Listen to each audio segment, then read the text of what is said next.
রকস্টারের teaser কেমন ছিল? প্রিন্সের মতো হতাশ করবে না তো? রকস্টার হিসেবে শাকিব খান কেমন করলো?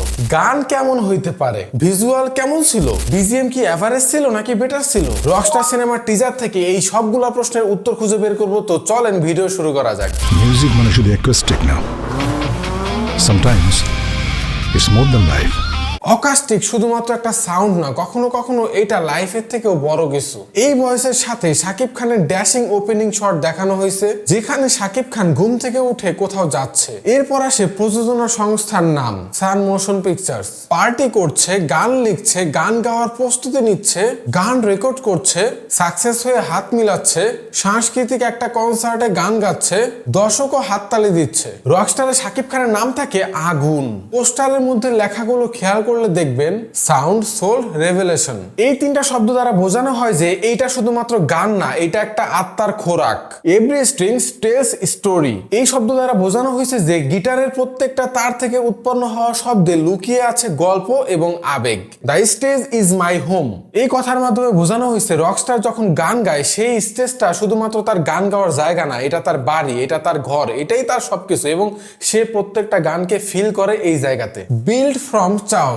এই শব্দের মাধ্যমে বোঝানো হয়েছে রকস্টার চরিত্রটা বেড়ে উঠছে কিন্তু অনেক বাধা বিপত্তি পেরিয়ে। মানে সহজে কিন্তু সবকিছু সে পাওয়া যায় নাই, তার জীবনেও অনেক স্ট্রাগল ছিল। ওয়ান ক্রু, ওয়ান ড্রিম, একটাই দল, একটাই শক্তি। পরের সিনে দেখা যায় বিশাল বড় একটা বিলবোর্ড, গানের টাইটেল লেখা আমাকে উড়িয়ে দাও। শো টাইম এন্ড ডেট এখানে লেখা দেখতেছেন।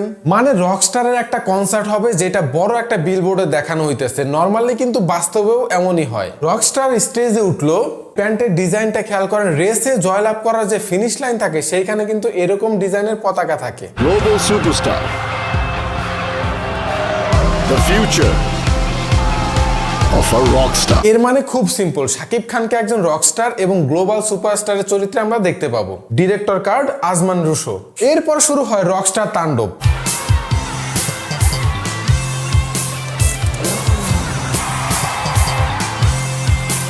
রকস্টার গান গাচ্ছে, সামনে হাজার লাখো দর্শক উল্লাস করছে। রকস্টার এনজয় করছে, গাড়িও চালাচ্ছে, সুন্দরী তরুণীরা ভিড় জমাচ্ছে। স্টেডিয়ামের এই শটটা আমাদের সিনেমা ইতিহাসে সবচেয়ে বড় ফ্রেম বললে ভুল হবে না। যদিও আমার পার্সোনালি মনে হইতেছে যে এতগুলা মানুষকে দেখানো এটা ভিএফএক্স দিয়ে করছে অথবা এআই ফিল পাইতেছে। ভাই আমার তো এই ব্যাটারে দেখতেও এআই লাগছে, বুঝতেছি না আমার মাথা খারাপ হয়ে গেছে নাকি সত্যি এটা এআই বা ভিএফএক্স। যাই হোক, আমার কাছে কিন্তু পার্সোনালি অনেক ভালো লাগছে। এর আগে রকস্টারের যে একটা অ্যানিমেটেড ওয়ার্ম আপ গেমস বের হয়েছিল, সেখানে একটা সিন দেখছিলাম, মনে আছে আপনাদের, যে গাড়ির উপর থেকে ধপাস করে পড়ে যায়।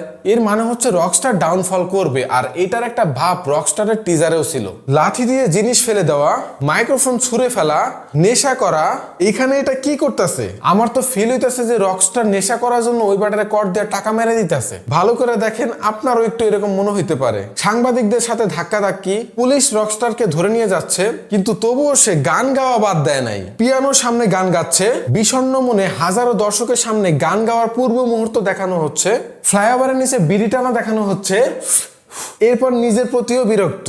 বাস্তবেও যদি একজন রকস্টারের ডাউনফল হয় তাহলে সে কি কি করতে পারে তার সবটাই কিন্তু অলরেডি সিনেমাতে তুলে ধরা হয়েছে।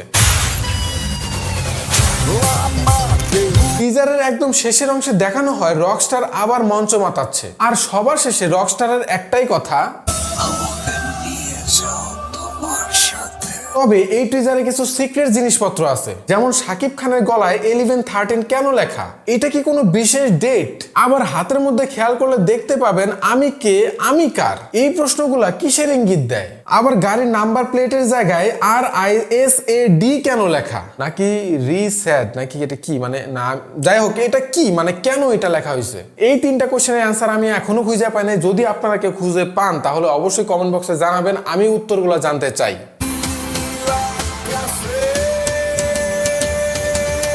চলেন এইবার একটু বিজিএম নিয়ে কথা বলা যাক। আমাকে উড়িয়ে দাও, এই গানটা ভাই বারবার শোনার পরে যেই ভালো লাগাটা কাজ করতেছে, আমার ফার্স্ট টাইম কেমন জানি লাগছিল কিন্তু এখন অনেক ভালো লাগতেছে। টিজারটাতে মেইনলি শক্তিশালী রক অ্যান্ড মেটাল টাইপের মিউজিক ব্যবহার করা হয়েছে, যা সিনেমার রকস্টার থিমকে দারুণভাবে ফুটায় তুলছে। এই মিউজিকটাতে ড্রামস অ্যান্ড ইলেকট্রিক গিটারের পাশাপাশি ইলেকট্রিক বিটসও ব্যবহার করা হয়েছে, যেটা জাস্ট মাখন। টিজারের একদম লাস্টের দিকে একটা মেলোডিয়াস টাইপের গান যোগ করা হয়েছে, যেটা ভাই মিউজিকটার একটু ইমোশনাল বানায় দিছে। পুরো টিজারটাতেই ব্লু, রেড এবং ওয়ার্ম অরেঞ্জ শেড টাইপের কালার প্যালেট ইউজ করা হয়েছে। কনসার্ট সিনগুলোতে ভাইব্রেন্ট রেড এবং হোয়াইট লাইটিং ব্যবহার করা হয়েছে। এইটা ভাই টিজারের এক্সাইটমেন্ট আরো বাড়ায় দিছে। লো লাইট শর্টস এবং নিয়ন লাইটের ব্যবহারের কারণে টিজারটা কিন্তু বেশ স্টাইলিশ এন্ড মডার্ন টাইপের মনে হয়েছে। আর শাকিব খানের পারফরমেন্সের কথা নতুন করে আর কি বলবো, বড় বড় মতোই একদম অ্যাকুরেট ছিল। লাস্ট কয়েকটা সিনেমাতে যেইভাবে তাকে গ্যাংস্টার বানানো হয়েছে সেরকম একটা লুক থেকে যখন রকস্টার হয়েছে পুরা ফাটায় ফেলছে। মানে তার গেট আপ, তার মেকআপ, তার চাল চলন, তার বিহেভিয়ার সবকিছুই একটা রকস্টারের মতোই লাগতেছে। যদি এক কথায় বলি, মিউজিক্যাল সিনেমার টিজার হিসেবে এন্ড বাংলা ফিল্মের টিজার হিসেবে আমার কাছে ভালো লাগছে। হয়তোবা অনেকের কাছে ভালো নাও লাগতে পারে, সেটা তাদের ব্যক্তিগত মতামত। আর আমি যেটা বললাম সেটা আমার ব্যক্তিগত মতামত। এর আগে poster and warm up glimpse আসছিল। ওয়ার্ম আপটা আবার কি? এইটা একটা বিল্ড আপ, অনেকটা হাইপ ক্রিয়েট করার আরেকটা ওয়ে বললেও কিন্তু ভুল হবে না, কারণ এইটা রিলিজ করার পরে টিজার দেখার যে এক্সাইটমেন্ট সেইটা এইখান থেকে এইখানে চলে গেছিল। পোস্টার দেখার পরে সাকিব ভক্তদের কাছে ভালো লাগলেও অনেকের কাছে এভারেজ লাগছিল। বাট ওয়ার্ম আপটা ছিল আমাদের কমার্শিয়াল সিনেমার ফার্স্ট অ্যানিমেটেড গ্লিমস। ভাই, এর আগে বাংলা কোনো কমার্শিয়াল সিনেমার টিজার বের করার জন্য একটা অ্যানাউন্সমেন্ট ডেট জানাবে, সেটা আবার অ্যানিমেটেড ওয়েতে বানাবে, এইটা কখনো বাংলা সিনেমার হিস্টোরিতে হয় নাই। এইটাই প্রথম। এন্ড এটা কিন্তু একদম ফাটায় ফেলছে। 53 সেকেন্ডের সেই গেমসে ছিল একটা ছোট্ট ছেলে যার চোখে ছিল আগুন, আর সেই আগুনকে আমরা টিজারে দেখতে পাচ্ছি বড় একজন রকস্টারের চরিত্রে। বিল্ডিং এ শাকিব খানের একটা বিগ স্কেলের পোস্টার, যেটা বড় বড় রকস্টারদের জন্য নর্মাল একটা ব্যাপার। রকস্টার গান গাচ্ছে, হাজার হাজার ফ্যান চিয়ার আপ করতেছে, মানে রকস্টার সাকসেস। এরপর শূন্য থেকে ধপাস করে গাড়ির উপরে পড়ে গেল। বাট গিটার বাজানো কিন্তু অফ হয় নাই, যেমনটা আমরা টিজারও দেখতে পাইছি। তার ডাউনফল হওয়ার পরে আবার সে পিয়ানো নিয়ে গান গাচ্ছে।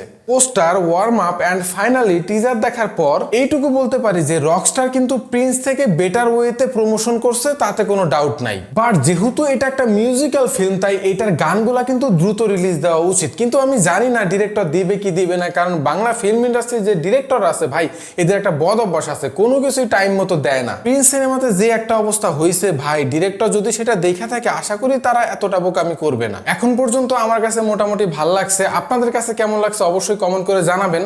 ভিডিও তো শেষ ভাই, যাওয়ার আগে আমার একটা কথা কয়ে যা, আমি পুরা টিজারটাতে একটা হিরোইনও দেখতে পাইলাম না। তুই কি দেখতে পাইছস? বুঝলাম না, কই গেল হিরোইন? আসলেই তো আমি তো খেয়ালই করি নাই, পুরা টিজারে তো কোনো হিরোইনই দেখলাম না। আরে ভাই বাদ দে, শাকিব খানের সিনেমায় শাকিব খান থাকলে এমনি সিনেমা চলে, কিন্তু তারপরেও ভাই আমি একটু চাইছিলাম দেখতে, বুঝেছি তো।